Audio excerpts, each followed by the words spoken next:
Not a great way to start your weekend, but a commuter in California is lucky to be alive. A long metal beam came off a truck and right through his windshield. The car, done, but somehow all he got was a scratch on the arm. A few inches to the right, this would be a much different story. Roseburg, Oregon, population about 20,000. Tonight, that small town in all of America in mourning after yet another massacre. Questions just keep on mounting. How could someone do this? Why target innocents? How could this happen again? Good evening. Thanks for joining us. It's a story that seems almost impossible, but also all too familiar. A gunman opening fire at a community college and taking 10 lives. That's what played out in Oregon today and what's becoming an epidemic in America. Tonight we'll have more on the scene, more on the shooter, and a frustrated president who is saying no more. Maggie Vespa begins our coverage.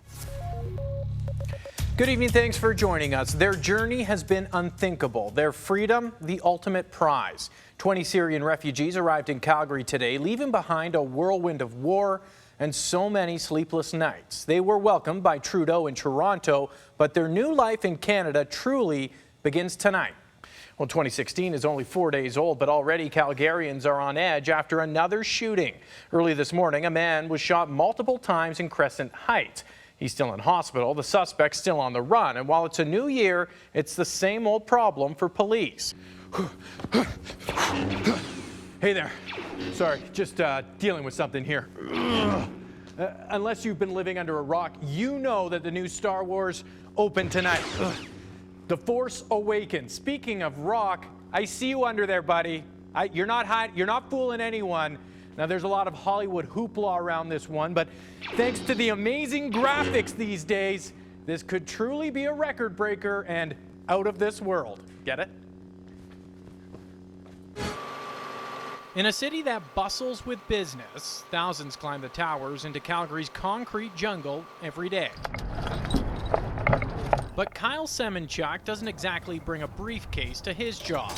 Just a paintbrush, a harness, and his heart in his throat. It's quite the way to work. Yes, it sure is. We got 360 degrees. Going up. Kyle and his crew want a bid to brighten the Calgary Tower. A rickety ride to all things red, it's the first time it's had a touch-up in nearly 10 years. Using a high solids polyurethane epoxy paint, this lacquer will likely last another decade. But when you're slapping on the aptly named Safety Red from 600 feet in the air, Careful, it's windy. You don't want to send splatter flying from a city stable. It's pretty thick, eh? So, yeah, it doesn't. The worst happened, it was windy and it just blew on me and just said, no, that's enough, right? I don't want it going all over the Bow building or something. Now, this is hardly the first high-flying heroics on the tower. Built in 1967, it took a lot of people, power, and pulleys to put it up. But we've come pretty far in 50 years. While this guy didn't need a harness, Kyle is happy to have one, although admits he's not a huge fan of heights. It's a little scary at times, but once you're out here and get used to it, you just kind of do your work and don't worry about it. But then once in a while you hear a horn and look down and you're like, whoa. Without tooting his own horn, the tower is one of Calgary's crown jewels.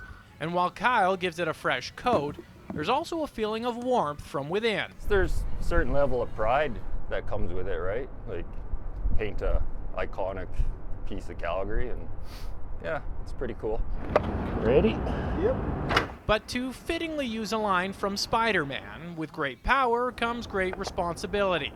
And when it comes to this job, can't miss a spot, eh? No, you can't. Paul Haysom, The last one. Global News. This would normally be the part of the show where we end it with a light story. Tonight, we don't really feel that's necessary. Sure, we all need a smile, but mostly we need to remember the name Haley Dunbar Blanchette, 2-year-old who was abducted, has been missing for the last 2 days, confirmed dead tonight. There's so much to this story that still needs to unfold. We understand that. We're going to bring that to you.